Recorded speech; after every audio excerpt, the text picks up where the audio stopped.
Hello there. Whoa, it's on. All right. How's everybody doing? Great success.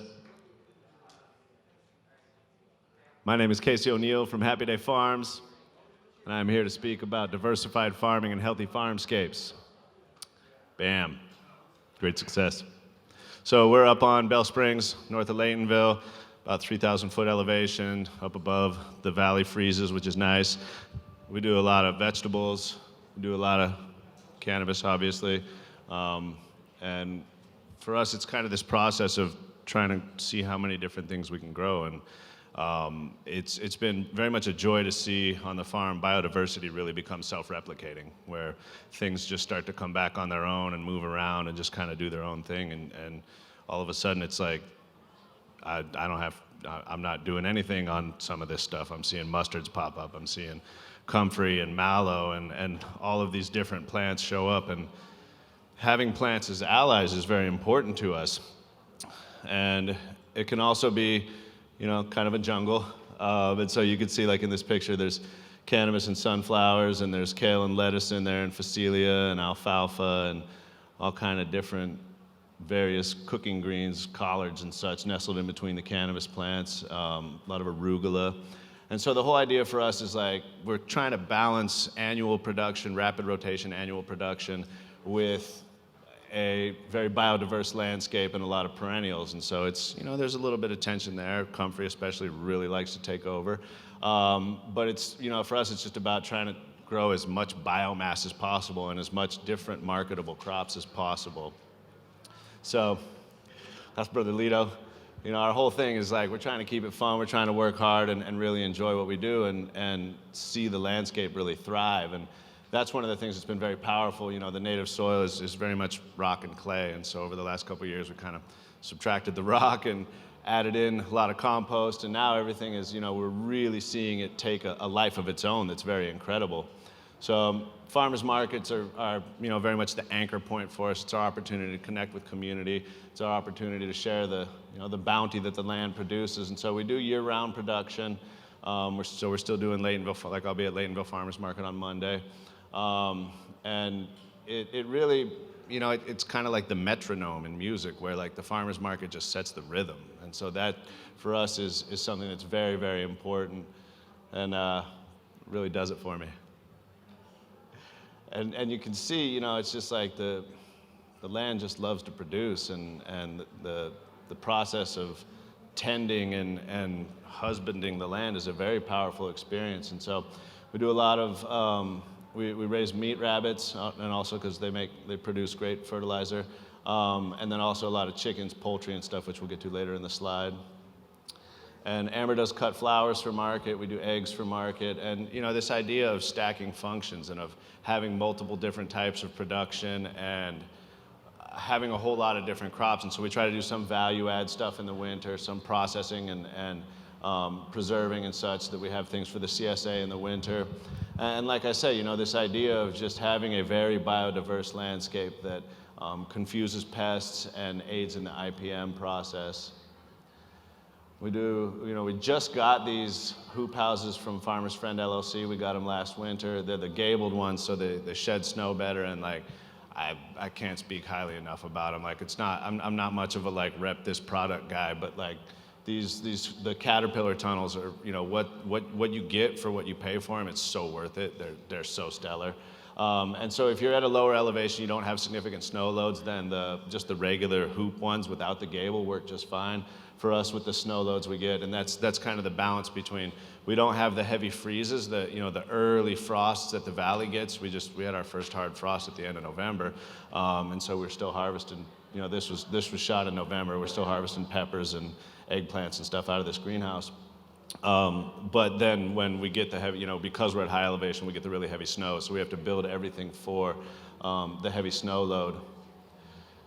Really getting into this year, a lot more direct seeding, salad mixes and stuff. Traditionally, we've done, everything has just been planted out from plugs.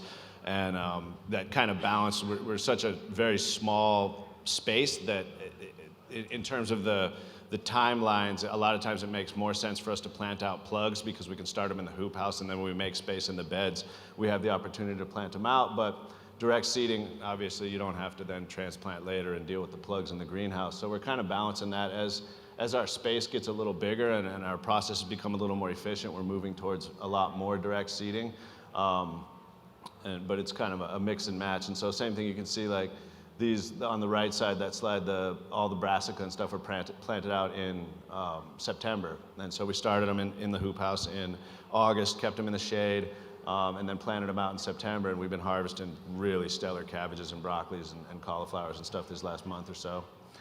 So, you know, pollinators is a huge part of our focus. Like, we love the bees, we love all the different insects and the beneficial populations. And so we're trying to really create as much different nectar flows at different times of the year as possible. And so this idea of, you know, having a whole lot of different flowering plants that are going to attract different insects, that are going to provide, you know, there's a lot of conversation about terpene interactions between plants and cannabis and the various flowering plants and herb plants, and like, you know, that it's one of those things where it's both very new and very heavily scientific, and so for us it's much more just intuitive. Like, we're just trying to grow a whole bunch of fun stuff that the bees really like, and you know, it's one of those things where like what flowers and flowering plants do for the human soul is a very powerful thing, and so that's something that for me is a very deep delight.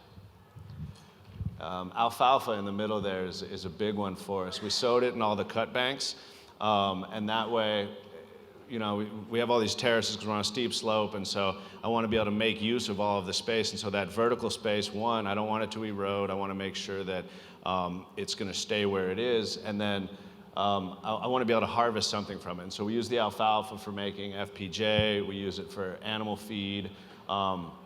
And when you harvest it, you'll get, you know, plants tend to, you know, shoots grow up, roots go down. And so as you harvest the shoots, then you're going to see a dieback of some of the roots in the soil, and that's going to create a bit of a nitrogen flush. And so the alfalfa is kind of in the cut banks along all of the cannabis terraces. And same thing, the bees just really love it.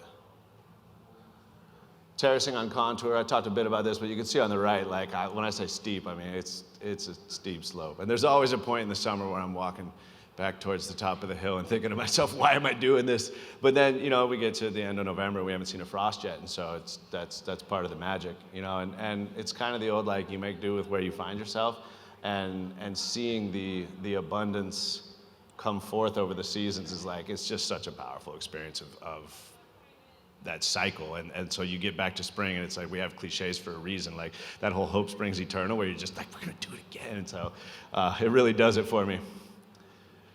There's another shot. You can see one of the things I want to note on this one is the hoops there. We use 1/2-inch metal conduit to make quick hoops.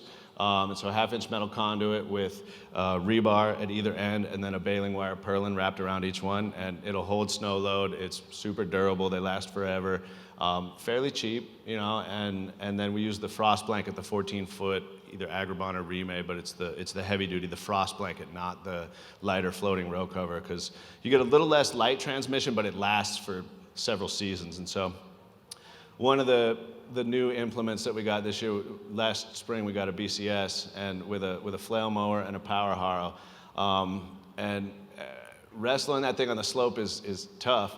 But it's amazing what it allows us to do. And so the flail mower chops the cover crop and drops it right on the ground, right on the bed surface. And then the power harrow has vertical tines that stir, you know, the top inch or so. So, you know, the goal is we don't want to disturb the deeper soil profiles, but I want to get that cover crop into contact with the soil so that it breaks down fast. And then we use the light occlusion tarps, basically just old depth tarps. And so chop it, drop it, stir it a little bit with the power harrow, and then put the light occlusion tarp over it for about 3 weeks. And that way the weed seeds will germinate and die underneath it, and you'll create the opportunity for the worms to come right up to the surface and pull some of that biomass down. So that, you know, in terms of, you know, we're always trying to balance, you know, being human powered is very important to us, but also being able to, you know, reach a limit where 2 seasons ago, before we got the BCS, spring prep almost broke us because the cover crop was so abundant that it was more than we could handle really by hand. And so getting the flail mower and the power harrow has been phenomenal. And big up to, it's a Jean-Martin Fortier, but Bryceland really, Daniel Taylor at Bryceland really introduced us to that. And like, we went up and checked out what they were doing, and Daniel showed us how, and that was, I guess what I'm getting at is like the sharing that happens between farms and farmers is such a powerful thing. And like, I see so many cool things happening on IG, and like this kind of bubbling in this community is a very powerful thing at a time when, things can be very hard. And so that's something that I really, love and appreciate about everybody, and like keep putting that out there, because it's amazing to have the day lifted up by something you see, like somebody doing something, you're like, that's interesting. So big up, y'all.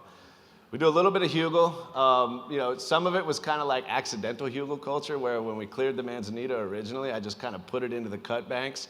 And so like you can see like some of it kind of sticking up on the side here. And so that it's been interesting to like start to journey into that, and bioswales and hugel and just having biomass and getting it into the ground and all, it's something that's fairly new for me in terms of like actually conceptualizing it. Sepp Holzer's book, Permaculture, was really important for me in kind of getting into that process. And so this is kind of our version of bioswales. We're not digging deep trenches to really like build up water behind them, but just notching in. We got a rotary plow pretty recently, a reversible rotary plow, so I can make one pass and throw it up. I can make another pass back and throw it down, and then I can go straight down. And that gives us a bit of a trench that we can fill. You can see we've got our leftover, that's our compost pile there for CDFA. That's our leftover cannabis stuff. And then I got a bunch of potted comfrey that I was, when you talked about earlier about plant allies, like comfrey kind of takes over. And so my deal with it is that because I have to dig it out of the garden beds, then I'm going to pot it up and actually do something with it. That way I'm not just frustrated by it. And so, we put some sweepings from the chicken brooder in the spring, and there's, old bedding and stuff. So we got cannabis stalks and stuff, and that's the rotary plow. The thing is savage. On the slope, it's definitely like, oh boy, it's a little more than I bargained for, but we're making it happen. And so you can see, like we just went around and gathered up all the different seeds, and that was like one of the happiest days of the year for me, just wandering around, and there was just dozens of different seed plants that had gone to do their thing. And so I'm picking compass plant and, alfalfa and asparagus and Phacelia and da-da-da-da-da-da. So, and that being able to like make use of these things that just come from the land to cycle them back in, like that whole process is, to me, what we're striving towards with this whole regenerative concept. And so it's something I really get a kick out of. Pasture is really important to us. You can see, like I said, we're on these steep slopes, and the land is, California used to be green in the summertime. And so there's less biomass than there was 200 years ago. There's less deep-rooted perennials. And so a lot of our work is geared towards moving the chickens. We do both layers and meat birds. So the chickens will hammer it down. They'll put some fertilizer on it. We'll put a little irrigation, and it'll come back. And what we see over time is the bunch grasses are regenerating. And so I'm seeing more and more bunch grasses and less of the annual weeds or the annual grasses like wild oats and Medusa head, which are pretty poor forage. And so we're starting to see changes in the species composition in the pasture, and some of it's just doing it on its own. And like we're adding pasture seed, we're sowing clover and stuff, but the bunch grasses just showed back up, and like that was another one of those things where like you feel it in your soul. So, for us, it's supposed to say, let us be happy in our work, but I'm not very good at making slides. But that's the whole thing, like, that was Grandpa's motto in life, let us be happy in our work. And so that's what we're all about, and much love and great success.